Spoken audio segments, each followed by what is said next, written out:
Good evening, everybody. Welcome back to my channel. And I just got out of the theater from watching Winnie the Pooh, Blood and Honey. Right out of the gate, like, I did not expect this movie to be as good as it was. So the production company that made this film, Jagged Edge Productions, I've kind of familiarized myself with their brand of horror movies at this point. Like, they've made movies like The Curse of Humpty Dumpty, Dr. Carver, Jack Frost, and if anyone remembers that one, that was like my Christmas special movie that I reviewed last year. But for anyone like who's watched those films, that's the kind of standard that I thought that they were going for with this film, because I believe I looked this up, that basically the film was conceived because Disney lost their exclusive rights to Winnie the Pooh. Like, it became public domain, right? As far as I know, they retained the rights to their version of Winnie the Pooh and the 100 Acre Wood and all those other characters, but like anybody else can use like the actual characters and do their own interpretations of it, right? So from what I recall, literally a month after Winnie the Pooh became public domain, entered the public domain, that's when production for this film started. So, as funny as it is, basically, unless someone corrects me on it, this film is basically a middle finger to Disney. But from that standpoint, and from the fact that, again, like, I've seen previous films from Jagged Edge Productions, as well as like I believe the distribution company was called ITN, which has partnered with Jagged Edge a lot. I expected this movie to be like very I guess you could say amateurish, where going back to previous movies from theirs that I've seen, like Dr. Carver and The Curse of Humpty Dumpty, and even Jack Frost a little bit, I went in there thinking that I was going to see like awful camera work, shitty audio, terrible editing, and just bad effects. And I did end up seeing that at some points, but like not as much as I thought it would. Not as much as I thought I would, because I'm just gonna say, like, this is the best Jagged Edge production movie I've seen, and I don't know if that's because they got sponsored by Fathom Events, or if like this is the only one I've actually seen in the movie theater, because all the other ones I've ever watched, they always came out to direct to video or direct to DVD. I was actually expecting this to show up on Tubi at some point, because that's how I've seen all the other ones. But basically, just a quick summary, like, this is like the best movie from the production company that I've seen from them, because even though like they still have like the some crappy camera work and audio and editing and even some effects, like, it's still not nearly as bad as it is for like all the other films that I've seen from them. So the story itself, So the story itself is actually pretty straightforward, where Christopher Robin leaves the 100 Acre Wood because he's got to grow up, right? It basically starts out kind of similar to the live action Christopher Robin movie, which I'm still gonna say is my favorite of the live action reboots, just because like it's not a shot for shot remake. and it's more like a continuation of the original story, where, like, you know, what if Christopher Robin, like, had to grow up, that kind of thing. But instead of Christopher Robin returning to the 100-acre wood and, like, helping his friends out, instead, when Christopher Robin returns, he finds out that Winnie the Pooh and Piglet are feral, right? So from there, like, it basically just becomes like Friday the 13th, but with Winnie the Pooh instead of Jason Voorhees, or Halloween, but, you know, with Winnie the Pooh instead of Michael Myers. And I'll get into that in a minute, but the opening bits where, like, they actually had, like, these sketch animations that I think were supposed to play off of, like, the original works of A.A. Milne and, like, his drawings.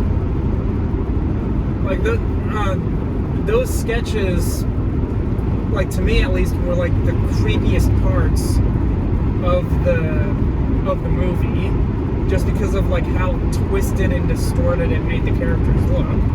Because originally, when Christopher Robin finds the 100-acre wood, and he finds Pooh, Piglet, Rabbit, Eeyore, and Owl, like, they all look like normal, like, anthropomorphic animals. But then, like, as the sketches go on, and, like, Christopher Robin leaves, and, like, the animals all get hungry,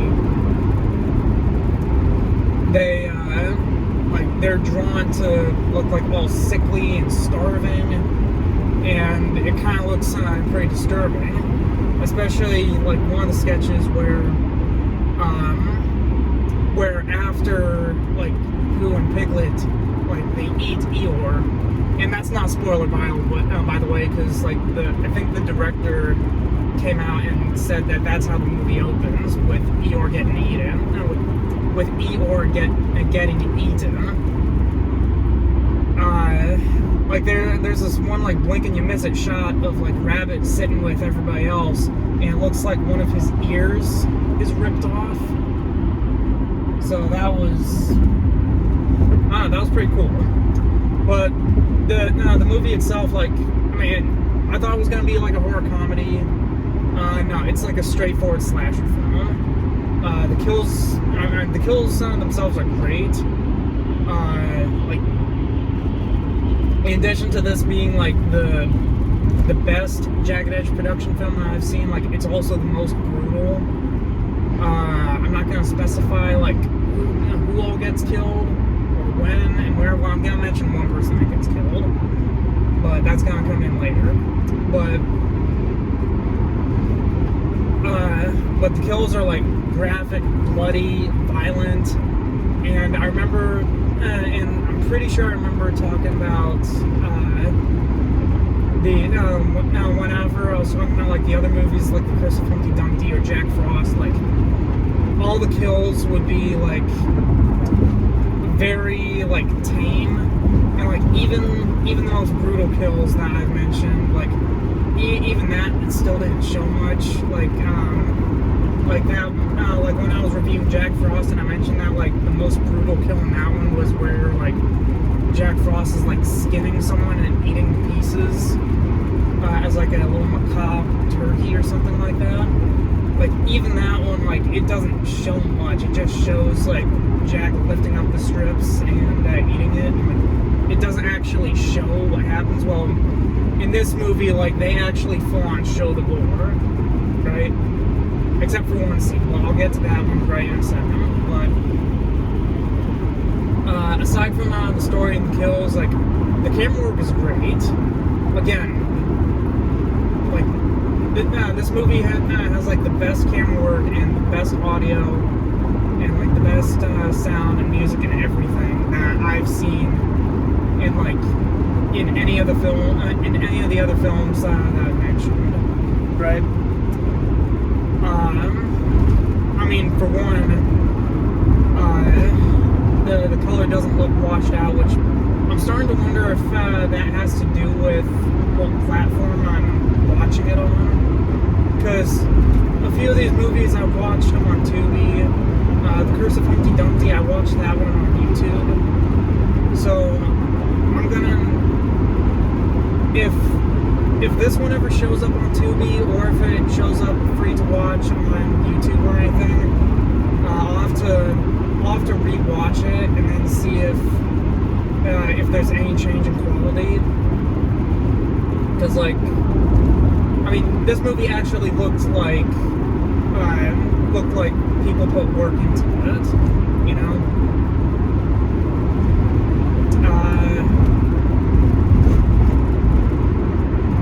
And I guess that's really it for like all the good things I gotta say about, like, moving on to the bad things, like going back to what I was saying about all the stuff that I've seen, like, from the previous movies that I still saw here. While it wasn't much, I did still pick up on them a few times, especially towards the end. But one specific moment was during a kill early on in the film. I don't know if it's because of the location they shot in or anything, but, well, actually no, technically 2 kills early on in the film. Like, one of them was where someone basically gets choked, and there's shaky cam everywhere, and usually the shaky cam, like, works, but with how closely zoomed in it was on the characters, like, you could barely see what's happening. And the exact same thing was in, like, the next kill that happened after it, where, like, where the camera was shaking so much, like, I could barely see what was going on, and, like, how exactly the person was getting killed.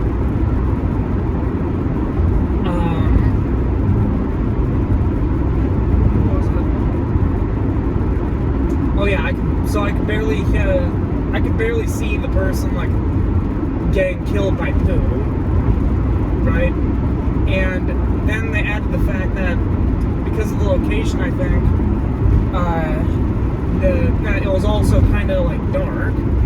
So then I really couldn't see exactly what was happening. But whatever.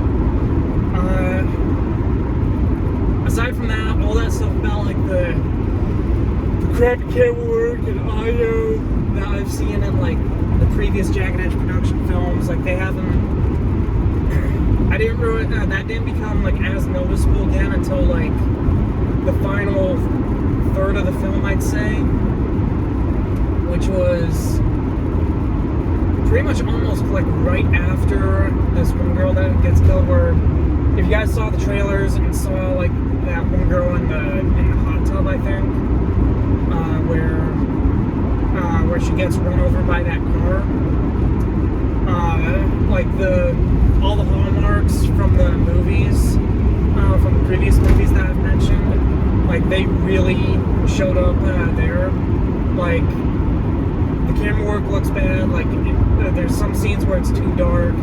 They use shaky cam when they honestly shouldn't use shaky cam, or at least I didn't think they should have. There's a lot of times where, like, the music and just the audio in general was just punched up way too high, and it was overpowering the dialogue of the characters speaking. The effects were alright. They still got the effects down.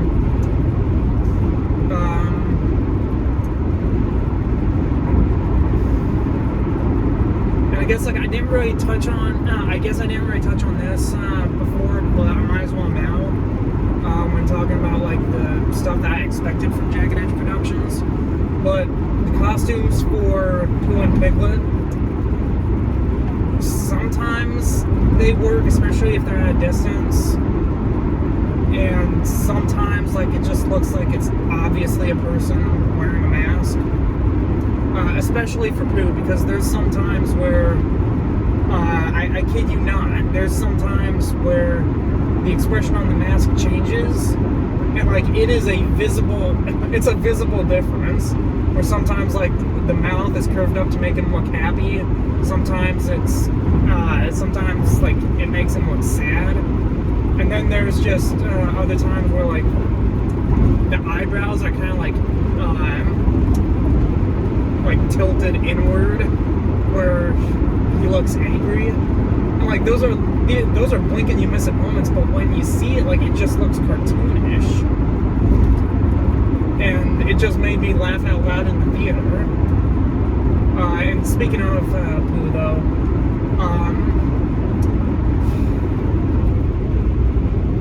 I mean, another part of his design, which I guess there's two parts to his design that I haven't read about. But the first one is like mainly Pooh. Is that while he looks sort of like basically like Jason or Michael, just because of how tall he is, like there's some shots or some angles of Pooh where it looks like he has a beer gut, basically, and like he just looks so like freaking fat. Like that just made me laugh out even more. And like I get it that he's a silly old bear, like he's a fat bear because he eats all that honey. I can't remember exactly how the lyrics go to the Winnie the Pooh song that was sung in the original Disney cartoon, but I think it was something like a chubby little silly bear or something like that. I mean, heck, even in the Pooh shirt that I'm wearing right now. I mean, I know you can't see it, but I'm wearing a Winnie the Pooh shirt right now. But even in the shirt I'm wearing, like, Pooh looks fat, right? But it's just for this. I feel like for this movie, like they should have trimmed the fat, pun intended. And then the second gripe that I have about like the characters' designs. Well, actually, going back to the whole mask thing, because again, what I was saying about like that, like I was expecting this from Jagged Edge Productions, like, because again, like the masks just, I mean, it's obvious that they're masks. I mean, I don't think a lot of production was put into the costumes for Winnie the Pooh and Piglet, especially because like the mask for Winnie the Pooh like reminds me of the mask that Jack Frost wears in like his movie, where like the mouth barely moves. But given that Winnie the Pooh is the title character, I feel like they should have put a little bit more care into it, because like I mean they didn't even try to put like fur onto like the bear, and like you see like old movies like the Wolfman that starred like Lon Chaney Jr. I think his name was, and like the werewolf makeup and effects for that movie looked more realistic than like the Winnie the Pooh costume that they had him in, that they had the actor in this movie. But anyway, so going back to my second gripe, which kind of segues into like a much bigger complaint that a bigger nitpick that I had over the film, is that Winnie the Pooh and Piglet, like they're wearing human clothes, and it was specifically stated at the very beginning of the film, like during those animations, like during the sketch animation, that when Christopher Robin left to rejoin the human world, so and when like Pooh and Piglet and Eeyore and Rabbit, which speaking of, I'm curious to know where Owl and Rabbit are, because they didn't appear in the movie, and they never explicitly stated that Pooh or Piglet ate them. But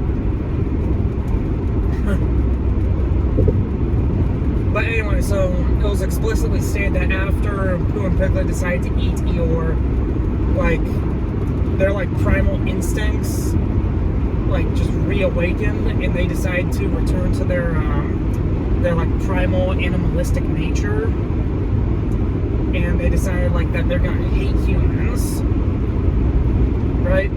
So, but then, like, the part where, like, my nitpick comes in is, like, if they hate humans so much, and, like, they decide to go back to their animalistic nature, then why are they wearing human clothes? Why are they using human weapons? Back to what I said earlier with that one girl's death. How does Pooh know how to drive a car? And how come they have their own, like, basically, like,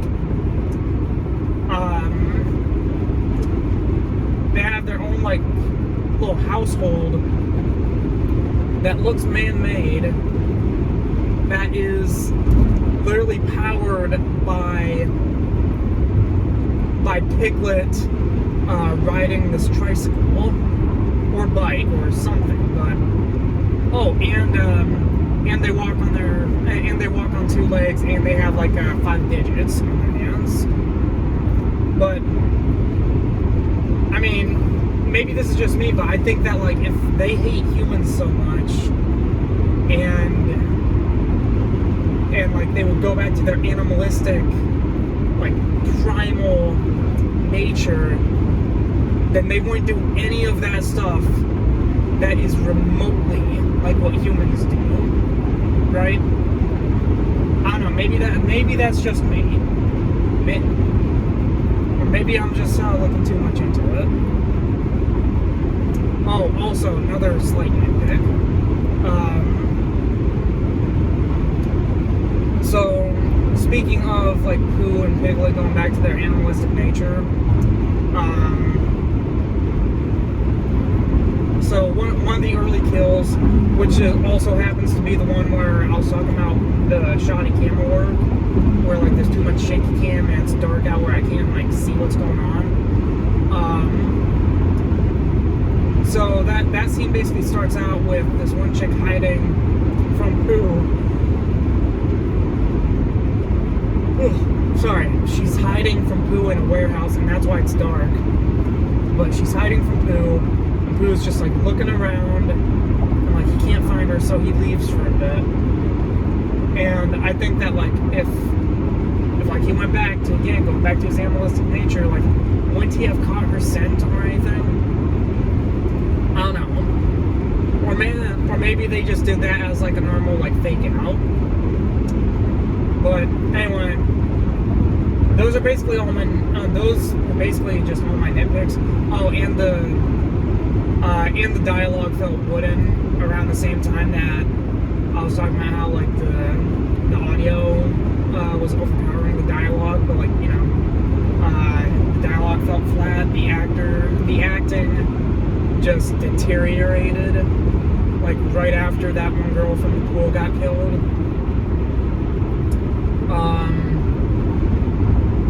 I think there is a little bit of a plot hole where one of the characters, like, literally goes to this random room and pulls a gun out of the drawer, which was never shown at all in the movie before.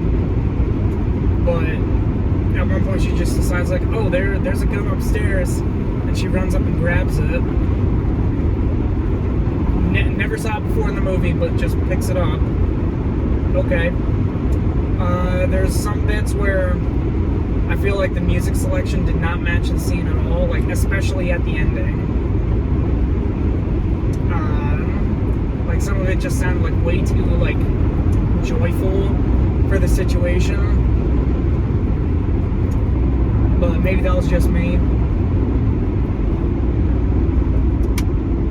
But other than that, like I said, like, the movie, I mean, well, like I said, it's the best movie that I've seen from Jagged Edge Productions and ITN Distribution, which isn't saying a lot because it still had, like, all the nitpicks that I've mentioned of the previous movies I've seen from them. But again, it's not nearly as much. So I guess that's saying something. And the funniest part about this whole thing is, like, I could actually see that happening. Because, again, like, the movie kind of opens up very similar to how the live-action Christopher Robin opened up. Right? But I could kind of see something like Winnie the Pooh, Blood and Honey happening over, like, Pooh and Piglet literally just waiting for Christopher Robin to return. Or at least, like, that's what I would if they didn't explain that in the movies, that, like, that the animals are, like, magic and stuff. Because I think in this movie they explain that, like, Pooh, Piglet, and the other animals, like,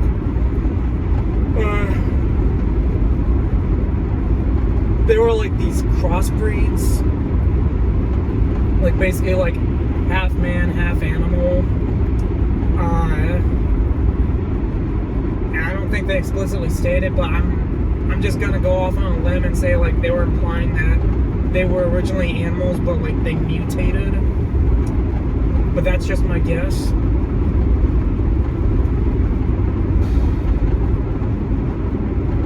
Real quick, I'm pretty sure that the director, who this is his directorial debut.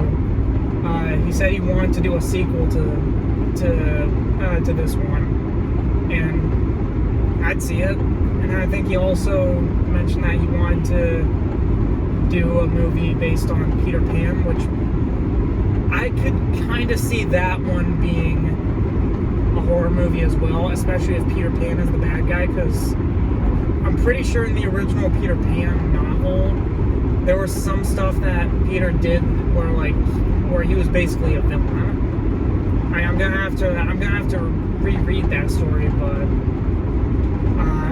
I'm pretty sure that the Disney version of Peter Pan is, like, way more kid friendly than the actual version. But I mean, I'd be down to see both a sequel to Blood and Honey and, like, and an adaptation of Peter Pan. So, for what it's worth, it was a pretty good film. Oh, and one last thing. While I didn't recognize most of the actors in there, there was one actress that I did recognize. A British actress named Danielle Scott, I think her name is. And that's because, if I'm right, she's appeared in both The Curse of Humpty Dumpty as well as Dr. Carver. And I'm pretty sure Dr. Carver also has a sequel. So,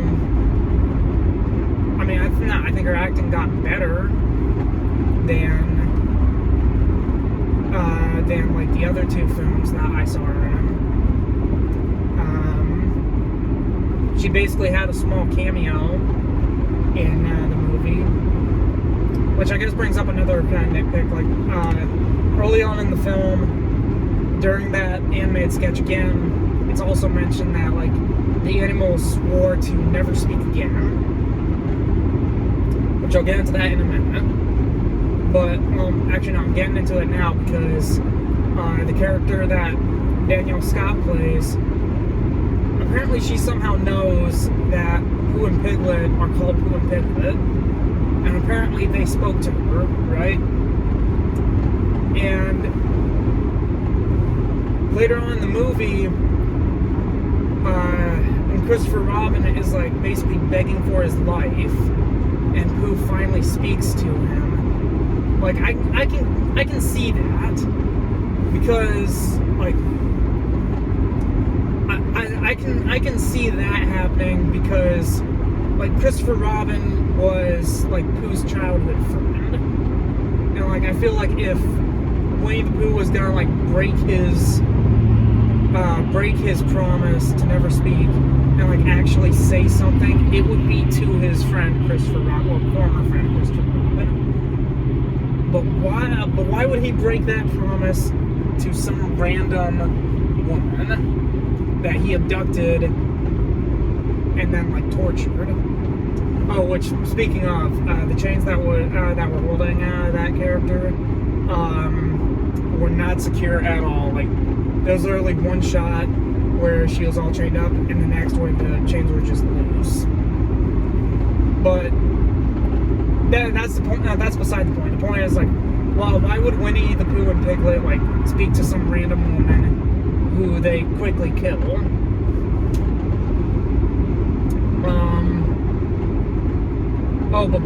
But going back to Pooh speaking, like he doesn't speak at all, which I think is a good move, because like going back to the whole mask thing, when Jack Frost, when they had Jack Frost speak in the movie, like he talked a lot, and like you could very clearly see like that there was a person wearing the mask, because the mask's mouth did not move at all. Like you had like the little you had like the outer corners of the mouth like moving up and down, but like you didn't see the lips actually flapping, you know? And it just looked weird. Now, for this one, Pooh only says like a couple, he only has like one line, he only speaks like a couple words, and it's at the very end of the film. I don't think it's a spoiler, but if it is, whatever. Anyway, he speaks only a couple words, and unfortunately, the mask problem that I just mentioned with Jack Frost, it's the same thing here, but at least they only have him say 2 words, so it's barely noticeable. But I don't know who exactly they had voice Pooh, whether it was the actual actor or if it was somebody else. But this version of Pooh like sounds a little bit like if the original actor for Winnie the Pooh in the Disney films like took on like sound like more gravelly and old. Like Winnie the Pooh sounds like sort of like a happy-go-lucky kind of voice, like always looking for honey, getting into trouble, that kind of stuff. But this version of Pooh just sounded sad, because like, you know, he lost his friend Christopher Robin for years, and I think the voice actually kind of worked well. I was kind of expecting it to be like sort of like sound a little bit more like angry or animalistic, but for what they did, where he just sounded like a sad old gravelly voice, like I think it was serviceable. But aside from all that, like that's really it for for this one. Like and there's really nothing else I can say about. Like, yes, it still had a lot of the problems that the movies like Dr. Carver, Jack Frost, Curse of Humpty Dumpty, any of the other ones I might have mentioned have had. But like again, those problems weren't nearly as persistent as they were in this movie. So there's some points, I guess. But that's where it's for this review. I did my best to not tell any spoilers, because like I'd kind of like more people to see this, because it actually is pretty good. So that's where it's for me, and I will see you guys in the next review.